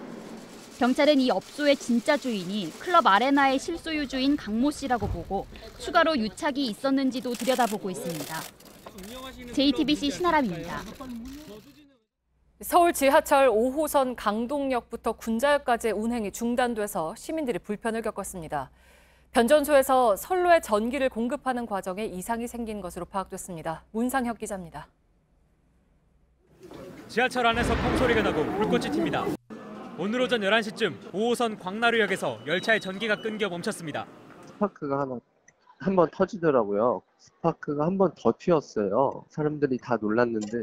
이번 사고는 5호선 강동역에서 광나루역 사이 열차의 전기를 공급하는 선로에 전기가 들어오지 않으면서 났습니다. 서울교통공사 측은 변전소에 이상이 생겨 선로에 전력을 공급하지 못한 것으로 보고 있습니다. 변전소에서 전 차선으로 전력을 공급을 해야만이 그 차량이 전 차선하고 연결을 해서 전력을 공급받아서 차량이 운행이 되는 거거든요. 교통공사 측이 셔틀버스를 준비했지만 혼란스러운 분위기가 이어졌습니다. 5호선이 전체 안 다니는 거예요? 네, 강동부터 군자까지 다 끊겼어요. 어떡하냐? 이쪽으로 와볼까요? 영무원과 승객들 사이 실랑이 더 벌어졌고 올라와서 어디로 가라고 얘기를 해줘야 될 거 아니야. 열차 운행이 다시 시작된 오후 2시 반까지 승객들은 약 3시간 넘게 불편을 겪었습니다. JTBC 문상혁입니다. 강원도 산불이 난 지 보름이 지났습니다. 피해 조사는 마무리됐고 철거 작업이 시작됐습니다. 나온 폐기물이 30만 톤에 이릅니다. 처리 비용도 문제지만 철거를 원치 않는 주민들을 설득하는 게 쉽지 않습니다. 조승현 기자입니다. 중장비가 불에 탄 건물을 부숩니다. 검게 그을린 패널을 강제로 떼어냅니다. 지난 4일 발생한 산불로 피해가 발생한 지역에서 철거 작업이 시작된 겁니다. 장천마을에 있는 폐기물 처리 업체입니다. 마을에서 나온 고철과 같은 폐기물들이 지금도 계속 이곳으로 들어오고 있는데요. 철거 작업을 시작한 지 하루밖에 안 됐는데 4가구에서 나온 폐기물이 제 키의 3배 가까이 쌓였습니다. 산불 피해를 입은 5개 지자체가 신고한 폐기물 양은 모두 29만 6천여 톤입니다. 양이 워낙 많아 임시로 쌓아둘 장소도 2군데 만들었습니다. 폐기물은 민간 업체를 통해 재활용하고 재활용할 수 없는 건 땅에 묻거나 태웁니다. 철거는 각 지자체가 하지만 처리는 전액 국비로 합니다. 철거 비용은 40억 원 정도로 예상됩니다. 여기에 처리 비용을 더하면 수백억 원에 이를 것으로 보입니다. 또 다른 난관은 주민 동의를 받는 겁니다. 상당수 주민들은 보상이 확정되기 전에 철거를 하는 걸 꺼리고 있는 실정입니다. 이 때문에 전체 폐기물의 85%가 집중된 고성군의 경우 다음 주는 돼야 철거에 들어갈 수 있을 전망입니다. JTBC 조승현입니다. 건조 경보가 내려진 강원 영동에는 소형 태풍 정도의 강한 바람이 불었습니다. 다행히 산불 소식은 없었지만 작은 불씨도 크게 번질 수 있어서 각별한 주의가 필요합니다. 이 바람은 오늘 서울과 대구의 계절을 갈라놨는데요. 윤영탁 기자가 설명해드립니다. 고성 산불이 시작된 강원도 미시령. 오늘도 작은 나무 한 그루가 금세 뽑혀나갈 듯 바람과 사투를 벌입니다. 바람에 이리저리 흔들리는 전선 가닥도 위태롭습니다. 강원 산간 지역엔 최대 초속 30m의 매우 강한 바람이 불었습니다. 초속 17m를 넘으면 태풍급으로 분류하는데 강원 산지와 영동 지역 대부분에 비 없는 태풍이 몰아쳤습니다. 남쪽엔 따뜻한 고기압, 북쪽엔 찬 저기압, 이른바 남구 북조의 기압 배치가 다시 이루어졌기 때문입니다. 이미 강원 영동엔 건조 경보가 내려진 상태에서 앞으로 일주일간 비 예보도 없습니다. 작은 불씨도 큰 불로 번질 수 있는 상황입니다. 이 기압 배치는 중부와 남부의 계절도 갈랐습니다. 대구엔 반팔 티셔츠는 기본, 휴대용 손선풍기까지 등장했습니다. 낮 최고 기온 28.1도, 초여름 같은 더위에 분수도 물을 뿜기 시작했습니다. 따뜻한 바람이 소백산맥을 넣으면서 더 뜨거워져 기온을 끌어올린 겁니다. 비슷한 시간 서울 최고 기온은 16.2도에 머물렀습니다. 일부 지역에선 빗방울도 뿌려 서늘했습니다. 내일은 기압 배치가 흐트러지면서 영남 지방 낮 기온은 오늘보다 10도가량 뚝 떨어질 전망입니다. JTBC 윤영탁입니다. 한국은행이 올해 경제 성장률 전망치를 2.5%로 다시 조금 내렸습니다. 2% 중반의 마지노선까지 내려온 겁니다. 정부는 경기 활성화 예산을 포함한 추경안을 짜기로 했지만 야당 반발이 거셉니다. 송지혜 기자입니다. 한국은행은 올해 우리나라 경제 성장률 전망치를 2.5%로 내렸습니다. 지난 1월에 발표한 2.6%보다 0.1%포인트 낮춘 겁니다. 정부의 전망치 2.6에서 2.7%보다 낮은 수준입니다. 글로벌 성장세가 약화된 가운데 최근 수출과 투자의 흐름이 당초 예상보다 부진한 점 등을 반영한 결과입니다. 반도체 경기가 꺾이면서 상반기 설비 투자는 지난해보다 5.3% 줄고 건설 투자도 6.4% 감소할 걸로 내다봤습니다. 수출은 2분기 들어 좀 나아지겠지만 증가폭은 1.4%에 그칠 것이란 예상입니다. 다만 한국은행은 하반기에는 경기가 차츰 회복될 걸로 내다봤습니다. 추가 경정 예산이 편성돼 나라 돈이 더 풀릴 것이란 게 근거 중 하나입니다. 앞으로는 재정 지출 확대 그리고 수출과 투자의 부진 완화 등으로 성장세가 점차 회복될 것으로 보고 있습니다. 정부와 여당도 오늘 당정 협의를 열고 25일 국회에 추경안을 제출하기로 했습니다. 산불 피해 복구에다 미세먼지 대책, 여기에 경기 활성화 예산까지 포함시킬 계획입니다. 하지만 자유한국당은 경기 관련 예산은 총선용 퍼주기라며 반대하고 있어 국회 논의 과정에서 진통이 예상됩니다. JTBC 송지혜입니다. 3년 전이죠. 한 대형마트가 온라인 쇼핑업체를 상대로 최저가 전쟁을 내세운 적이 있습니다.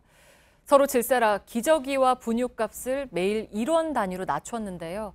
이런 할인 전쟁이 또 시작됐습니다. 이세누리 기자가 보도합니다. 날이 더워지면서 인기를 끄는 비빔면이 이 대형마트에선 한 묶음에 3,490원입니다. 온라인 업체보다 50원, 경쟁마트보다 310원 쌉니다. 커피 믹스는 온라인보다 한 봉지당 2원 저렴합니다. 오늘부터 매주 8개 제품을 골라 2주 동안 업계 최저가로 팔기 때문입니다. 할인되면 기분 좋죠. 경쟁사가 연중 초저가를 내세운 데 대한 맞대응입니다. 매일 아침 가격을 비교해보고 1원이라도 싸게 팔겠다는 겁니다. 고객들이 상품을 선택하는 데 있어 가격이 다시 중요한 요소로 자리 잡게 되었습니다. 제살깎기식 할인 경쟁이 시작된 건 마트를 찾는 소비자가 줄었기 때문입니다. 온라인 쇼핑업체와 배달앱을 이용하는 소비자가 크게 늘면서 대형마트 매출은 뚝 떨어졌습니다. 반짝 마케팅에 불과하다는 목소리도 나옵니다. 물가가 요즘에 높아져가지고 그 정도로는 체감하기 조금 힘들 것 같은데요. 와서 사는 게 몇 가지인데 8개 정도면 너무 품목도 좀 제한적인 것 같고. 소비자가 할인 혜택을 실감할 수 있어야 한다는 지적입니다. JTBC 이세누리입니다.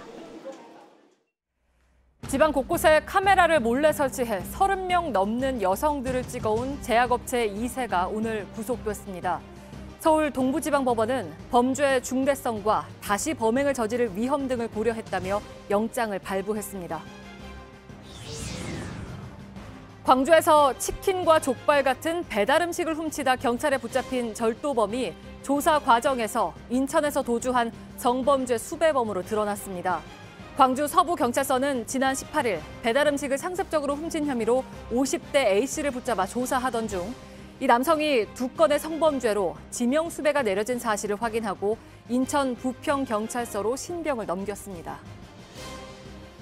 서울 서초대로의 내방역과 서초역 구간을 직선으로 연결하는 서리풀 터널이 오는 22일 새벽 5시부터 개통됩니다. 서리풀 터널은 길이 1280m로 서초동 서리풀공원 아래를 왕복 6에서 8차로로 관통합니다. 터널이 개통되면 출퇴근 시간에 길게는 35분이 걸렸던 내방역과 강남역 구간 통행 시간이 20분 넘게 줄어들 전망입니다. 미국 보스턴 마라톤 대회 결승선을 기어서 통과한 한 남성이 미국 국민들의 가슴을 울리고 있다고 외신들이 보도했습니다. 올해 31살인 미카 헌드는 해병대로 4년 동안 이라크 등에서 근무했습니다. 당시에 포탄 테러도 숨진 동료들의 명예를 기리기 위해서 대회에 참가했지만 36km 지점에서 쥐가 나서 남은 거리를 기어서 완주했습니다.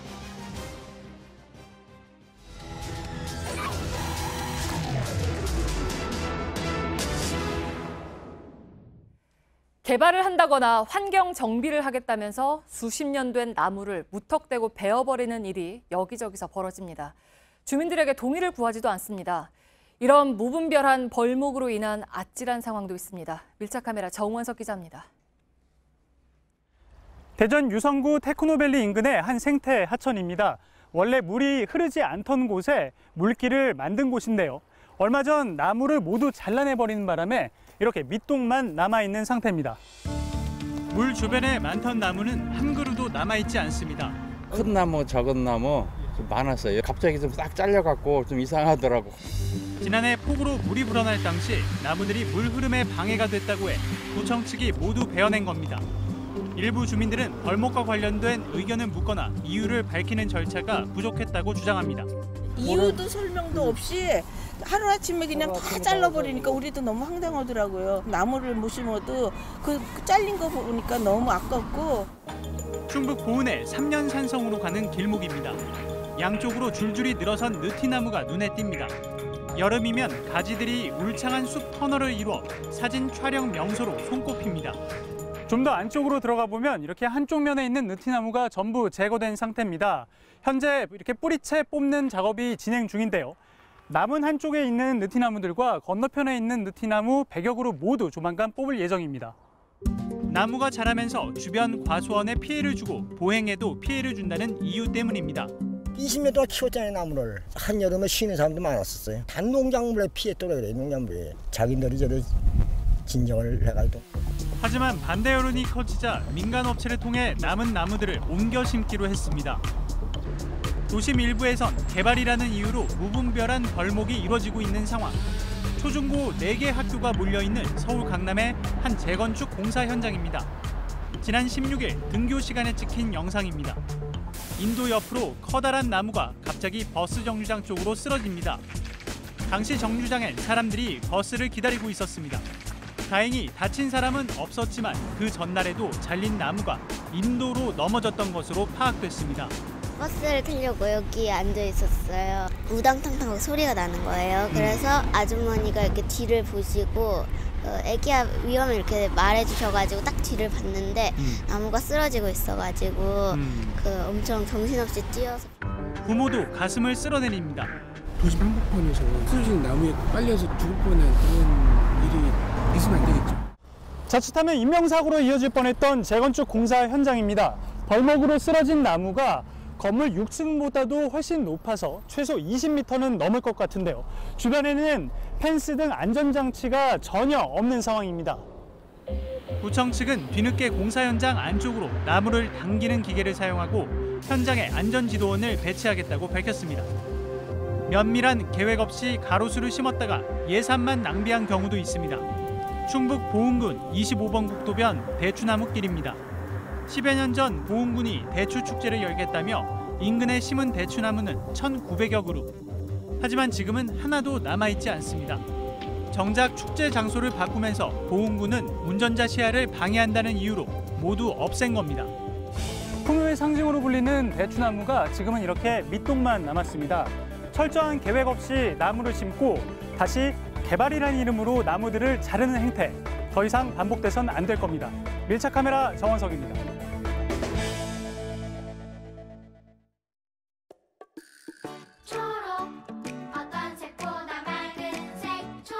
아이들의 꿈은 무슨 색일까요? 초록색. 그래서 초록은 지켜져야 합니다. 아이들의 꿈을 지키기 위한 칠성사이다 위그린 프로젝트. 초록이 지켜지는 세상. 위그린 칠성사이다. 예, 시청자 여러분, 오늘 앵커 브리핑은 쉬겠습니다. 대신 취재한 내용을 전해드릴 텐데 다만 이런 뉴스는 좀 아이들은 안 봤으면 좋겠다 하는 생각을 하게 됩니다. 가수 정준영 씨 사건과 관련해서 새롭게 취재된 내용들입니다. 그동안 정준영 씨의 주요 혐의는 상대 여성 몰래 성관계 영상을 촬영하고 단체 대화방에 유포한 것이었습니다. 그러나 정 씨는 물론 주변 인물들도 성폭행 의혹은 부인해 왔습니다. 그런데 경찰이 이들의 성폭행 정황을 파악하고 이것을 수사하고 있는 사실이 확인됐습니다. 관련 대화방 내용과 피해자 진술도 확보했습니다. 대화방 내용은 방송에 부적절하기 때문에 최대한 순화해서 전해드리긴 하겠습니다. 먼저 박창규 기자입니다. 정준영 씨 단체 대화방에서 경찰이 확인한 특수 강간과 준강간 정황은 2건입니다. 경찰은 먼저 2016년 정 씨를 포함한 남성 4명이 술 취해 의식 잃은 여성 1명을 성폭행한 정황을 확인했습니다. 피해를 주장한 여성 A 씨는 정 씨와 가수 최종훈 씨 등 남성들과 술을 마신 뒤 의식을 잃었다고 말했습니다. A 씨는 끌려가다시피 호텔방으로 갔다며 아침에 눈을 떠보니 남자들이 속옷을 찾아보라며 조롱했다고 주장했습니다. 경찰은 당시 방 안에 정 씨와 가수 최 씨, 프로듀서 허모 씨, 일반인 김모 씨 등 4명이 있었던 걸로 파악하고 있습니다. A 씨가 피해 사실을 주장한 날 정 씨의 단체 대화방입니다. 정 씨는 어제 종훈이와 돌아가며 성관계를 했는데 다른 2명은 숨어 있었다고 말합니다. 대화방의 다른 사람들도 방 안에 함께 있었다는 사실을 인정합니다. 허 씨의 경우 김 씨와 나는 웃음을 참느라 힘들었다고도 말합니다. 정 씨 대화방에는 또 다른 성폭행 정황도 등장합니다. 일반인 김 씨가 유명 연예인 오빠 권모 씨의 성추행 영상을 촬영했고 단체 대화방에 올린 겁니다.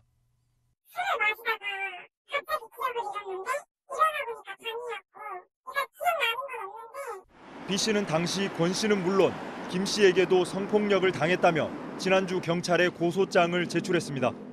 수사팀 관계자는 피해자 진술과 당시 대화방 대화 내용이 대체로 일치한다고 밝혔습니다. JTBC 박창규입니다. 경찰의 피해를 주장한 여성들은 공통적으로 사건 당시에 기억이 갑자기 끊겼다고 진술한 것으로 파악됐습니다. 실제로 정준영 씨 단체 대화방에도 수면제를 사용했다는 정황이 등장합니다. 경찰은 정 씨를 비롯한 대화방 남성들이 약물을 사용한 사실이 있는지 추적하고 있습니다. 윤세민아 기자입니다. 범행 당시 약물 사용하신 거 맞으십니까? 정준영 씨는 성관계 불법 촬영 당시 약물을 사용한 적 있냐는 질문에 대답하지 않았습니다. 하지만 성폭행 피해를 주장한 여성들은 공통적으로 갑자기 기억이 끊겼다고 경찰에 진술한 것으로 파악됐습니다. 제가 유난히 술을 잘 마시는데 겨우 2-3잔 먹고 잠이 든 거예요. 집에는 단 한 명도 술한 애들이 없다는 것도 사실 말이 안 되고. 여성에게 건네는 술은 항상 남성이 따랐다고도 말했습니다. 생각해보면 계속 남자들이 술을 타면 멀쩡한 여자들이 마시고 걔네가 걸렸어도 걔네 같은 술 걔네가 마시고 이랬는데 대화방에 유포된 영상에 따르면 남성들은 여성을 여러 곳에 데리고 다니며 성행위 영상을 촬영했습니다. 정작 여성들은 구체적인 상황을 기억하지 못하는 것으로 알려졌습니다. 정 씨 등에게 성폭행을 당했다고 주장한 여성 A 씨도 어딘가에 부딪혔는지 뒤통수가 부어 있었는데 무슨 상황인지 몰라서 묻기도 힘들었다고 경찰에 말했습니다. B 씨의 경우는 경찰 조사에서 자신의 영상을 확인한 뒤에야 피해 사실을 알았다고 말했습니다. 그날 제가 입고 있던 옷이랑 자기는 자기를 알잖아요. 그냥 말 그대로 정말 수행을 하고 있는 사진인데 실제 정 씨 단체 대화방에도 수면제를 사용했다는 표현이 등장합니다. 여성에게 수면제를 먹인 뒤 의식을 잃자 성관계하고 이를 불법 촬영했다는 겁니다. 경찰 관계자는 피해를 주장하는 여성 5-6명의 진술이 대체로 일치한다며 약물 사용 가능성도 열어놓고 있다고 밝혔습니다. JTBC 윤세민입니다. 예, 뉴스룸이 끝난 뒤에 9시 반부터 방송하는 이규현의 스포트라이트에서 정준영 씨 등의 성폭행 정황을 보도해드릴 예정입니다. 마약을 투약한 혐의를 받고 있는 박유천 씨는 오늘 다시 경찰에 나와서 조사를 받았습니다. 박 씨가 마약을 사는 정황이 담긴 CCTV를 확보한 경찰은 이를 토대로 추궁을 이어갔습니다. 박 씨 몸에 있는 주사바늘 자국으로 보이는 흔적에 대해서도 추궁했지만 다쳐서 치료를 받았다는 취지로 말했다고 합니다. 홍지용 기자입니다. 이틀째 조사를 받은 배우 박유천 씨가 경기남부경찰청을 나옵니다. 여전히 혐의 부인하시는 건가요? 돈은 어디다 입금하셨죠? CCTV에 잡힌 영상에 대해 어떻게 해명하셨습니까? 경찰은 박 씨가 자동 입출금기로 돈을 보낸 뒤 마약으로 보이는 물건을 가져가는 모습을 담은 CCTV에도 주목하고 있습니다. 박 씨는 이에 대해 남양유업 창업주의 손녀 황하나 씨의 부탁을 받아 돈을 입금했다는 취지로 진술했다고 합니다. 박 씨 측은 제모와 염색을 통해 마약 흔적을 없앴다는 의혹에 대해서도 입장을 내놨습니다. 전부터 주기적으로 몸에 난 털을 일부 없애왔다는 겁니다. 그리고 경찰이 마약 검사를 위해 제모하지 않은 다리에서 털을 충분히 뽑아갔다고도 했습니다. 경찰은 박 씨 몸에서 주사바늘 자국으로 보이는 흔적을 발견하고 추궁을 이어갔습니다. 박 씨는 다쳐서 치료를 받은 거라고 진술했다고 합니다.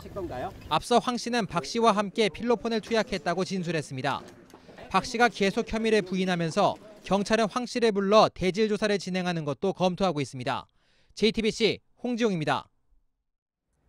네, 바로 좀 팩트 체크를 해보겠습니다. 제모를 하면 마약 검사에서 빠져나갈 수 있다. 연예인 마약 사건과 맞물려서 이런 글들이 온라인에서 확산됐습니다. 수사 기법을 비웃는 듯한 내용입니다. 팩트체크팀이 국립과학수사연구원의 도움을 받아서 확인을 했습니다. 결론은 마약 성분은 채모 외에도 온몸에 흔적을 남긴다는 겁니다. 오대영 기자 나와 있습니다. 구체적으로 어떤 글들이 퍼져 있습니까? 네, 전신 제모를 하면 문제가 없다. 염색, 탈색을 하면 된다. 눈썹은 검사해도 소용없다. 등의 내용입니다. 포털 사이트에서 마약 검사라고 검색을 하면 모바일 검사 안 걸리는 법이라는 연관 검색어까지 뜹니다. 네, 뭐 이런 얘기들은 사실 꽤 오래전부터 떠돌았던 얘기들이잖아요. 팩트 체크를 해보니까 어떤가요? 결과가? 네, 일단 전신 제모라면 검사의 폭이 제한될 수는 있습니다. 네. 마약 성분은 모세혈관을 타고 모근에 침투한 뒤에 모발에 저장이 됩니다. 모근이 남아 있다면 성분 검사가 가능할 수 있습니다. 염색이나 탈색을 해도 모발 속의 마약 성분이 줄긴 하지만 그 양이 양성을 음성으로 바꿀 정도는 아닙니다. 네, 그리고 오늘 마약 사범 40명이 적발이 됐습니다. 전신 제모까지 했지만 눈썹에서 마약 성분이 검출이 됐잖아요. 뭐 눈썹이나 머리카락이나 원리는 같은 거죠? 네, 똑같습니다. 온라인에서는 머리카락보다 얇은 채모에서는 성분 검사가 되지 않는다. 이런 정보까지 떠돌고 있습니다. 네. 하지만 머리카락이 아닌 채모에서 마약 성분이 검출될 가능성이 더 크다는 과학적인 연구 결과도 있습니다. 인체에는 10만 개가 넘는 채모가 있습니다. 네, 몸에 난 털을 다 없앤다는 거는 현실적으로 불가능할 텐데 그럼에도 이제 좀 극단적인 상황을 가정을 해보면 어떤가요? 그렇더라도 다른 기법들이 있습니다. 예를 들면 이겁니다. 특히 손톱과 발톱에는 흔적이 남게 됩니다. 채모보다 더 오래 머문다는 것이 연구의 결과입니다. 네. 국가수에서도 이 방식을 씁니다. 이 밖에 소변과 혈액은 물론이고요. 침과 땀, 피부 조직에서도 검출될 수 있습니다. 머리카락에도 들어가는 거고 피부에도 들어가고 지방 조직에도 다 그 약이 스며들게 됩니다. 인위적으로 그 흔적을 100% 다 없애기는 굉장히 어렵다라고 봅니다. 네, 제모를 하면 법망을 피할 수 있다는 정보는 1990년대부터 퍼졌습니다. 하지만 사실로 보기 어렵고 오히려 증거인멸 시도로 재판에 불리하게 작용될 수 있습니다. 네, 팩트체크 오대영 기자였습니다.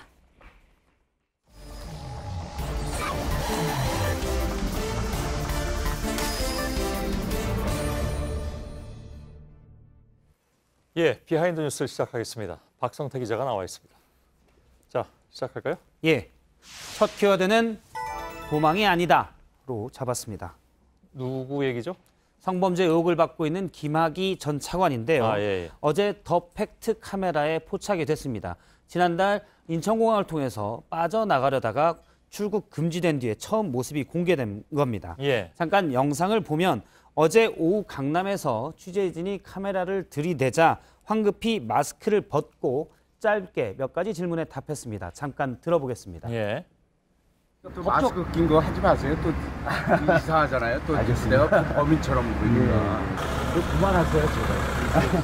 도망 다니고 그런 것도 아니고.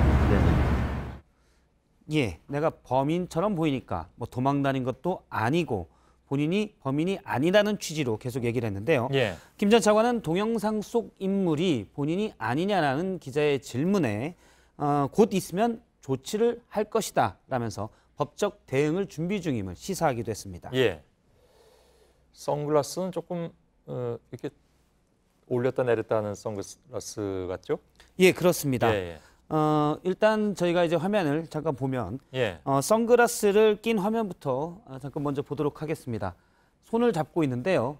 저희가 준비한 영상이 있는데 잠시 뒤에 순서가 좀 바뀌어서 잠시 뒤에 보도록 하겠습니다. 예. 저희가 일단 마스크부터 잠깐 찾아보면 영상 속 간판으로 뒤에 보면 파란색 부동산 그다음에 붉은색의 분식집 간판이 있는데 위치를 찾아보니까 강남구 청담동이었습니다. 아, 그런가요? 예. 어제 오후 간판만 보고도 압니까? 간판 상호명을 저희가 모자이크 처리했는데요. 예. 상호명을 통해서 네이버 지도로 찾아봤습니다. 예. 강남구 청담동이었는데 해당 인근에 어제 미세먼지는 20 마이크로그램 퍼 세제곱미터였습니다. 알았습니다. 그러니까 미세먼지가 많은 편은 아니었는데 마스크를 쓰고 있었기 때문에 날씨 탓은 아니거나 아니면 좀 많이 예민하다라고 볼 수 있고요. 본인이 마스크 쓴 걸 되게 부담스러워했는데 저희가 이제 안경 쓴 모습을 잠깐 보면 처음 카메라를 들이대자 무의식적으로 선글라스 있는 부분을 내립니다. 순간적으로 내려서 마스크는 벗었지만 눈은 가리려고 했던 모습을 확인할 수가 있습니다. 마스크 쓴 모습을 좀 부담스러워하면서 범인처럼 보이니까 이건 벗겠다라고 했는데 선글라스는 내린 겁니다. 알았습니다. 두 번째 키워드는요? 두 번째 키워드는 나 국회의원이야로 잡았습니다. 이건 이현주 의원 아닌가요? 그렇습니다. 오늘 바른미래당 의원총회가 있었습니다. 선거법과 공수처를 패스트트랙으로 지정하느냐 이 안건을 논의할 예정이었는데요. 당원권 정지 1년의 징계를 받은 이현주 의원이 해당 비공개 의총장에 들어가려면서 실랑이가 좀 벌어졌습니다. 잠시 영상을 보면 한 당직자가 막아서자 계속 우성이 오가기도 했었는데요. 밀치려는데 쉽지 않자 왜 이러려고 당원권 정지시켰냐 상당히 화난 표정을 짓기도 했었습니다. 비공개 의총 때는 카메라로 복도 밖에 있어야 하기 때문에 정확한 소리가 들리지 않았는데요. 저희가 반대쪽 카메라에서 소리를 좀 잡았습니다. 잠깐 그 얘기를 들어보겠습니다. 이현주는 당원권 정지에 결정.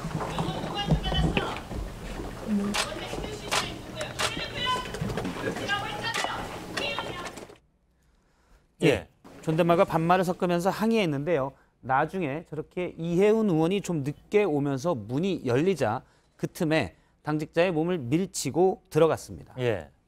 당원권이 정지되면 의총장 참석은 어떻게 되는 겁니까 원래? 기본적으로는 예전에 당원권 정지 징계를 받은 의원들은 의총에 잘 오지 않았습니다. 원내 지도부에서는 규정상 안 된다라는 입장이고 그렇기 때문에 막아섰다는 건데요. 제가 그래서 바른미래당 당헌을 봤습니다. 7조에 보면 당원의 권리에 당의 조직 활동에 참여할 권리가 있습니다. 48조를 보면 의원총회는 원내 최고 의사결정기구다라고 되어 있습니다. 그러니까 당원이 공식적인 기구인 의원총회에 참여할 수 있는 권리를 갖는 건데 당원권이 정지당하면 의총에 참여할 권리도 없다라는 것이 원내 지도부의 입장이었습니다. 아, 그런가요?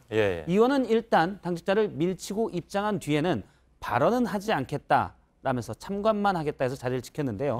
괜시리 몸싸움과 고성을 들었던 당직자만 순환을 겪은 셈입니다. 그렇게 된 셈이죠. 세 번째 키워드는요? 세 번째 키워드는 윤리위 하루 전으로 잡았습니다.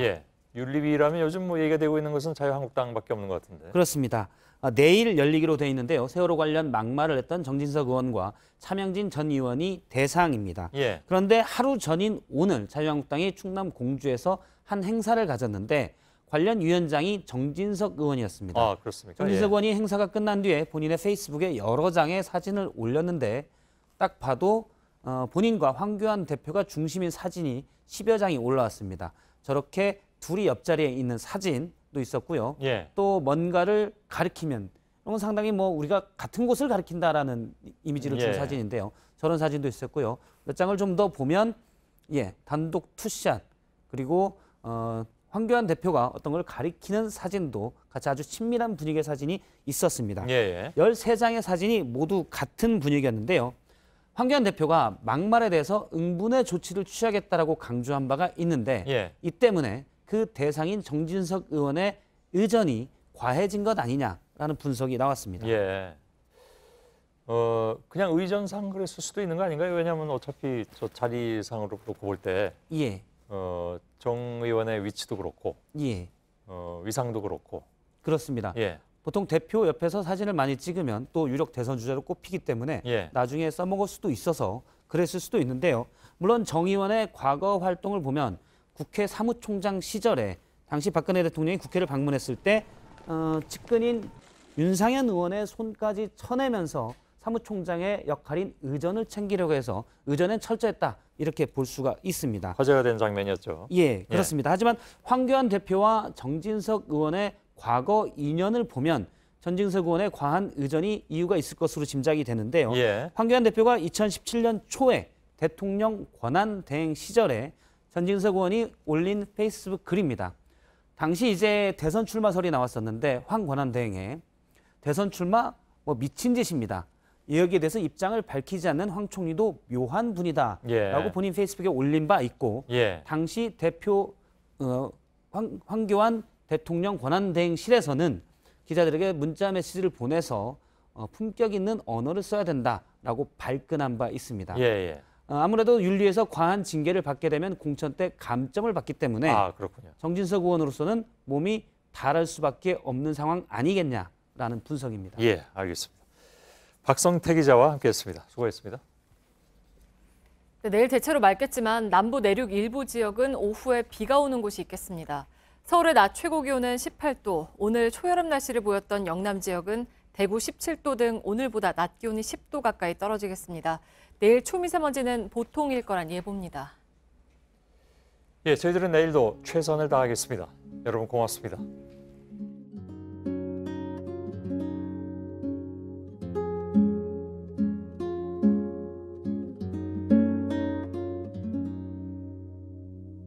좁아지듯 했는데 어느새 넓어지네. 빠른 걸음 걸어서 다시 곁으로 가네. 그렇게 걸어갑니다. 함께 걸어갑니다. 무슨 일이 있어도 진정